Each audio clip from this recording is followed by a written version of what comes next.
ನಮಸ್ಕಾರ ಎಲ್ರಿಗೂ. ನಾನು ನಿಮ್ಮ ಅಷ್ಟೋ ಪಲ್ಲವಿ ಹಿರೇಮಠ್. ಆಲ್ರೆಡಿ ಒಂದು ವಿಡಿಯೋ ಮಾಡಿ ಹಾಕಿದ್ದೆ. ಬಸಂತ ಪಂಚಮಿ ಜನವರಿ 23ನೇ ತಾರೀಕು. ಯಾರೆಲ್ಲ ಮಕ್ಕಳು ವಿದ್ಯೆಯಲ್ಲಿ ಬುದ್ಧಿಯಲ್ಲಿ ಅಂದರೆ ಸ್ವಲ್ಪ ಕಮ್ಮಿ ಇದ್ದಾರೆ, ಓದಿದೆಲ್ಲ ನೆನಪಿರೋಂಗಿಲ್ಲ, ಇಂಟ್ರೆಸ್ಟ್ ಇಲ್ಲ ಓದೋದು, ಸೊ ಮಾರ್ಕ್ಸ್ ಕಮ್ಮಿ ಬರ್ತಾ ಇದೆ, ಎಷ್ಟು ಓದಿಸೋನು ನೆನಪಿರುತ್ತೆ ಆಮೇಲೆಲ್ಲ ನೆನಪು ಹೋಗುತ್ತೆ, ಈ ಥರ ಮೆಮರಿ ಇಶ್ಯೂ ಇದೆ ಅನ್ನೋಂಥವ್ರು ಎಲ್ರಿಗೂ ಕೂಡ ಈ ಒಂದು ಡೇ ತುಂಬ ಲಕ್ಕಿಯಾಗಿ ಇದೆ ಅಂತ ಹೇಳ್ಬೋದು.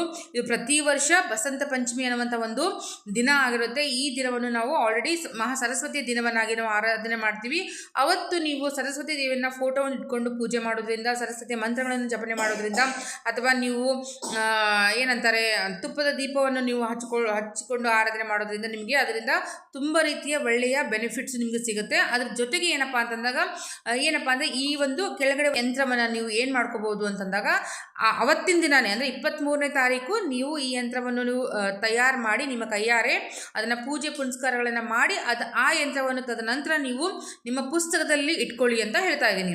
ಸೊ ಯಾರೆಲ್ಲ ಇಟ್ಕೋಬೋದು, ಮಕ್ಕಳು ಇಟ್ಕೋಬೋದು, ಕಾಲೇಜ್ಗೆ ಹೋಗುವಂತಿರ್ಬೋದು, ಯಾರೆಲ್ಲ ಕಾಂಪಿಟೇಟಿವ್ ಎಕ್ಸಾಮ್ ನೀವು ಪ್ರಿಪೇರ್ ಮಾಡ್ತೀರೋ ಅಂಥ ಒಂದು ಬುಕ್ಕಲ್ಲಿ ಕೂಡ ನೀವು ಈ ಒಂದು ಪೇಪರ್ನ ನೀವು ಇಟ್ಕೋಬೋದು. ಇದು ಸರಸ್ವತಿ ಯಂತ್ರ ಅಂತ ಹೇಳಿ ಕರಿತೀವಿ.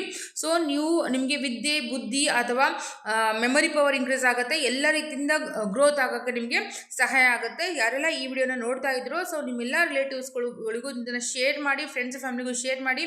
ಯಾರೆಲ್ಲ ಮನೆಯಲ್ಲಿ ಓದೋರು ಇದ್ದಾರೆ, ಅವ್ರ ಮಕ್ಕಳಿದ್ದಾರೆ, ಅವ್ರಿಗೆಲ್ರಿಗೂ ಕೂಡ ಈ ಒಂದು ಬೆನಿಫಿಟ್ ಆಗಲಿ.